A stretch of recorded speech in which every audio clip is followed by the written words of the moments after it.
government, please join me in welcoming this exceptional filmmaker, Trần and Hùng.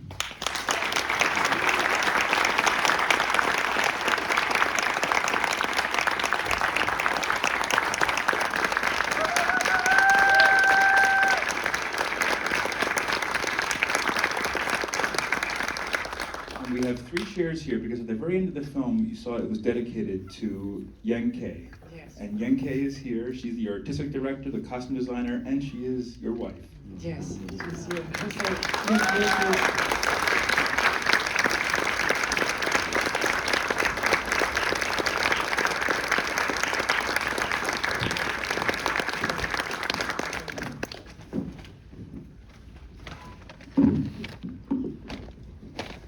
So thank you so much for making this and for being here to talk about it. We'll have a time for some audience questions, but I'll ask a few things first. For a long time, you'd wanted to make a movie about basically the 2 main sources of sensuality, which are food and sex, food and love. How did this all happen, though? Because this is based on basically just a few pages out of Marcel Ruff, a Swiss novelist, out of his book. How did it all evolve for you over kind of almost many decades into being this? Yes, I was looking for, a material for almost 20 years, and so I read this book, and I really like some pages in there where people talk about food, and it's so interesting, and but I didn't like the story in the book. So I prefer to tell the story that comes before the book, and because the book starts with the death of Eugénie, and so it was an opportunity for me to tell a story about marital love, and how to make it interesting. It was a challenge, and then I had this idea that I would like to make a movie also about harmony, because it's quite rare in cinema. So that was it. I think people who have seen your other work will be familiar with your style as a filmmaker and your incredible Vietnam trilogy, which is The Scent of Green Papaya and Cyclo and The Vertical Rays of the Sun, all of which, by the way, starred Yenke as an actress. What was this experience for you like? Because you're credited in there as the artistic director, meaning that you were sort of nearby with Hùng, observing, making sure that the aesthetics, the pieces were all going to be there in the right place. What was the experience like on the set? Yeah, actually not only, because what you see in the movie, every props, everything. So I chose everything for this movie, so it's not only, just next to Hùng, but obviously when he works with the actors, deciding, the movement of the camera and working with actors and the DOP, I'm there to make sure that the image is consistent and that can give you, the audience, a very emotional impact, visual impact, because it's really cinema. It's not only the story, and it's also how to make something sensual for this movie, and powerful for your eyes. And I think that in terms of art direction, the image tells also something, and because Hùng has very few lines, and the characters, they don't have a lot of dialogues, so we have to tell the story with another way too, and I think that it goes through, the artistic direction too. Yeah. Can you talk about the first 30 minutes of the film is one long, amazing cooking sequence, and I know that Pierre Gagnère, who actually appears in the movie, I think that was your idea, wasn't it? Actually, Pierre Gagnère, so is a chef, very well known, in France, and he was your advisor. And when I saw him after the meeting, I told Hùng that I thought that he was so handsome. I said to Hùng, you know, you should have him, you know, in the movie. So we choose something very special for him. So he plays the how do you say that in English? I don't know, the l'officier de bouche. It says that, just like the cook. And it was his first time, and he was very happy. Yes, no, and it was easy for me to convince him because I told him my wife found you very beautiful and handsome. So please come. So he said okay. So he helped you with picking the cuisine for that for the whole movie, but that especially that first sequence.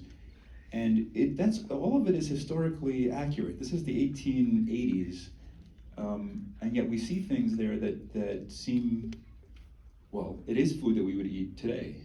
Yeah, yes, exactly. Because in fact, when something is good, you know you keep on doing it, and so all these recipes are quite old, and in this story.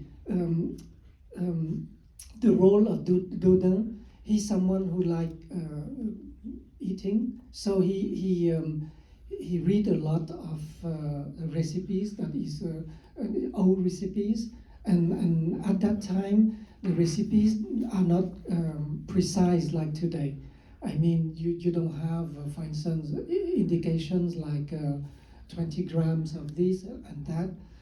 So you need to have a very good cook to interpret, this text that looks like a poem, describing something like we should taste the taste of autumn in the woods or something like that. So you have to find a way to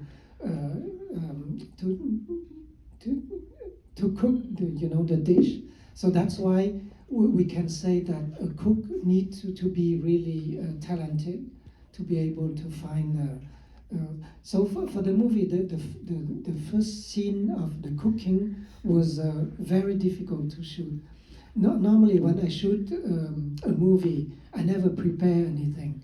I mean, for a scene, I don't know how to shoot it until the day of the shooting. I would come and then I would decide how to shoot the scene, because I like the idea of discovering everything at the same time as everyone on the set, because it creates a real pleasure for that. But for this scene, I had to prepare a little bit before with my assistants, and we rehearse, because the difficulties come from the fact that since I like the long shots. When I go from one dish with at a certain state of this dish, and then I move to another one, it needs to be the right moment of the cooking of this dish. So this was really complicated, and also to be able to give this feeling of a ballet. Because there is a sense of harmony in the way they work together. I need to set everything before we shoot the scene. It's very sophisticated, because when we're watching it, it just sort of washes over us. But I've seen it twice, and on the second time I saw the film, that's where I noticed what you're saying, that you're seeing the beginnings of dishes, the middles of dishes, all swirled together. And also, there's an anecdote you've talked about where Juliette Binoche had to be part of that choreography. She could have easily burned herself, several times, but you really wanted to make sure that she was smiling, because she loves what she does. Yes, exactly. Because finally, when you work with your hands to create something, it's a pleasure. So we need to see it on her face, and yes, I was asking her, to do it. We should also mention, for those who don't know, you cast her first you had never worked with her before, but you had some filmmaker friends in common, and both live in Paris. Yes, yes. Um, and then came the casting of the male character, and you had an idea to cast this great actor, Benoit Magimel. They were in a relationship 25 years ago and had a daughter together. Yes. But didn't speak for a while, and you know, I mean, Yes, we've all broken up with. Yes, they split in very bad terms, and they didn't make another movie together again. So when I had this idea, she was a little bit, she said that maybe it's not a good idea. And finally, I went to see him, and he was in, he accepted the movie. So She knowing thought this, that he would not accept it, right? She thought that he would. She thought that she would not accept, but he did. So, but two things happened in this in the shooting during the shooting of the movie. So you can see, how was their relationship on this movie. There was this scene at the end of the movie where you see them walking in the middle, and they talk about summer, and then suddenly she turned around and she kissed him. It was not written in the script. Yes. So when I said cut, he ran to me and asked me if I asked Juliette to kiss him. I said no. It was her decision, And then he said, but now we are going to do another take. Will she kiss me? I said, I don't know. It's still up to her, And then the other scene was the scene at the end of the movie. It's a very complicated scene to shoot because everything was done on the set.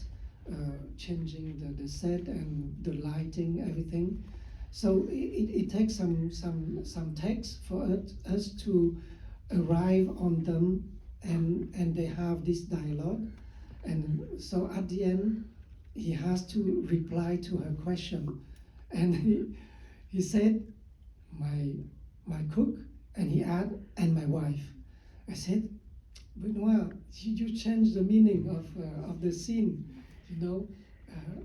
And then he stand up and he walked to me and with a smile on his face, and he speak with a low voice so Juliette cannot hear him. Said, "I'm sorry, I was lost in her eyes." She has said that the two of them working together is proof that reconciliation is always possible, and that she thinks it's a great gift for their daughter, who's in her 20s now, to have this movie. Yes, I think this, after seeing the movie, she sent me, a message to thank me because she has never seen her parents like that, and it was quite moving. Yes. Just one other question. Your movies, I love them because they're always about something else than just the story. And here, and maybe, okay, you can talk about this as well, this is about the turning point into modernity. That's why the baked Alaska is in there. And I think it's called Norwegian omelet in the film. But that's historically accurate, that meringue was discovered to be a good insulation for ice cream. But also those copper antennas in the garden, that's a nod. And even her illness is something that probably she would have survived in the 20th century.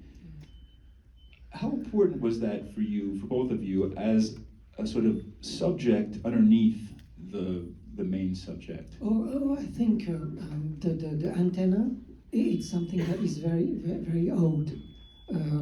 It was discovered, I think, in the 11th century by monks, and it really works really well. But later we have all these chemicals, for the, and then we forget all this. and now people rediscover, you know, that kind of technique. But for me, it's more about this line in the movie where Dodin said that there is only 13 years between the death of Antonin Carême and the birth of Auguste Escoffier. And Antonin Carême is known almost like the ancestor of the cuisine, of French cuisine. Auguste Escoffier, he's the man who brought cuisine into the modern time. So it's quite amazing, this very short time between the two. So in the movie, this moment, very important, where Dodin cooked for Eugénie. Because she's a very good cook, he need to surprise her. And so we see how he was anxious in the kitchen. In fact, what he's doing was, in fact, a modern cuisine for later, you know. Yes. And also why it's so important to have that little girl in there who's so good, little Pauline, because she represents the next century. Yes, exactly. But it's more than that. She represents a transmission. But in fact, she appeared at the beginning with this theme of the transmission, and then she disappeared completely. And when we see her again, it's still about transmission, but with an idea, with an extra idea, is that she's there to save Dodin, because he was so depressed that he didn't want to have another cook. But because of the promise made by Eugénie to Pauline to train her, then he has to find a cook for that. And by doing so, he make up with life, you know. And so somehow it's interesting. If we see it in another angle, is that Eugénie knew somehow that she's going to die, and she managed to give Dodin a daughter. You know? Yeah, Mm-hmm. it's amazing. We have 5 minutes for questions. Yeah, go ahead. Hi, thank you very much. It was wonderful. What do you see as the class relationship between Dodin and Eugénie? Oh, yes. A question about the class relationship. Yes, of course she come from a lower class than him, of course, and we can see in the movie that of course what is shown here is a kind of exception, just like when you read some biography of some writers, female writers, you know, in the 19th century, you can find someone, you know, like this, who live a very free life and, you know, very modern. So it's the case of Eugénie. She's a modern woman, a strong woman, and the fact that she never wanted to marry Dodin, it's because she would like to keep her freedom, and she would like to have a profession, not to be a wife, and to be, you know, recognized for her talent. You know, so it's and this I mean, the nature of their relationship is beautiful because of the distance that she put between him and her, you know, by, you know, refusing to marry him. Yes. Thank you. I was something that I loved about the movie was the sounds, the scraping of the forks, the movement of the pots and pans. I was wondering how much of the sound was captured actually on set, or is it Foley artists? Because the way every single sound was fantastic. So, a question about the sound design, whether it was captured in the set. You both could talk about this, or was it all done in post-production? Yes, I think that you know, all the tools, you know, you see in a kitchen is quite exotic. I mean, it's not what we have today. So all this was chosen by Yenke, and the sound of it is really interesting, very beautiful. It's quite different, you know. And for me, when I'm making a movie, I always want to have a movie that has a musical quality to it, meaning that I see a movie as a piece of music. For this movie, we had, of course, the sound, the direct sound, that need to be very good because it's our reference for the Foley later, you know. And for the Foley, I'm there, I'm in the room from the first minute to the last minute because I like it. I really like this moment of filmmaking because during the post-production, sound is the most important thing for me because after the shooting of the movie, I never doubt that I have the movie, you know. So I spare a lot of time for the sound editing. I never use a sound effects, but it's only sound editing, meaning that we have a real sound made by the Foley artist or record on the set, and then we play with it. Yes, and that's why at the end I decided not to have the music for the film. You only have one piece of the music at the end, but during the film, no music. We have to wrap it a sec because there's another screening of this movie coming in. But I do have one more question for Yenke. You've been together for 35, almost 40 years, long time.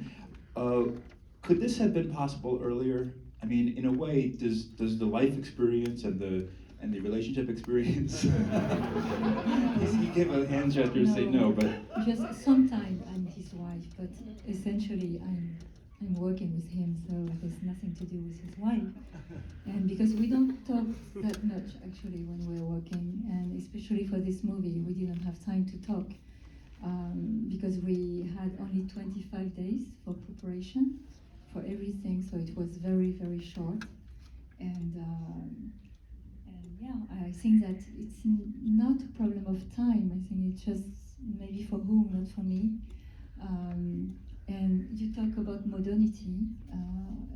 I think that Eugenie, she's someone very modern, and that is something very interesting for the movie. And also, as an artistic director, I just really want to pay attention that all the choices that I made can last for 10, 20, 30 years. And that is very, challenging. at the very end, she says that she's in the summer of her life, Eugenie, and he says that they're in the autumn of their lives. But Hong, isn't this in a way a celebration of the autumn? Yes, of course. I think that we should enjoy, every different moment of our life, and it's Dodin is like that. Yes. Thank the two of you so much for being here and Thank for you. making this movie.